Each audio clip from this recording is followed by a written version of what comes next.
Okay, out here in Bristol trading a lawn, and it's prime opportunity because I'm getting lots of questions about mushrooms showing up in the lawn. We're going to go over it today. Do you need to be worried or not? The answer with mushrooms is nothing. Leave them be. Yes, they can be an eyesore at times if you're very particular with your lawn. And I know some of you are. You like your lawn to look like a golf course. And mushrooms are basically a fungus that's in the soil. It's just eating organic matter.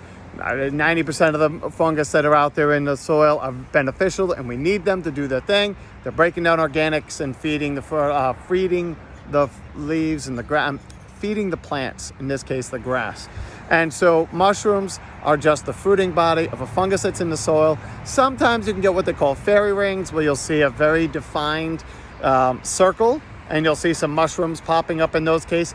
Again, it's all the same. This is the flower for the fungus that's in the soil. Most of these are just doing their job. We don't even know they're there most of the time. They're not doing anything bad. Just wait for this weather pattern to change. All that humid, warm weather, and then a few strategic rain storms. There's lots of moisture in the ground. They fruit. We start getting mushrooms. Once we dry out a little bit, they're going to go away. Not going to hurt anything. Try to ignore them. Most of the time I find that once you mow the lawn, maybe mow it a little bit lower, chop them off if they're an eyesore. But outside of that, don't even worry about them. They're going to go away soon enough. Absolutely no damage. If you're actually getting the fungus, the lawn disease, like I was mentioning, the fairy rings, and you can see all these dark green rings in your yard, and they're seeing the mushrooms associated with those, very rare. I very rarely come across that.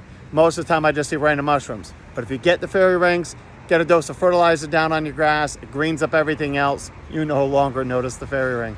And by the time that fertilizer wears off, weather patterns have changed, problem goes away. No need to be pulling out fungicides. No need to be coming out and treating your lawns with more chemicals than what you need to. Usually just moisture and fertilizer and fixing the pH of your lawn to get it around 6.5 is all the lawn needs. And then just let it go through these little cycles and sit back and enjoy your lawn. Don't worry about it. Take care.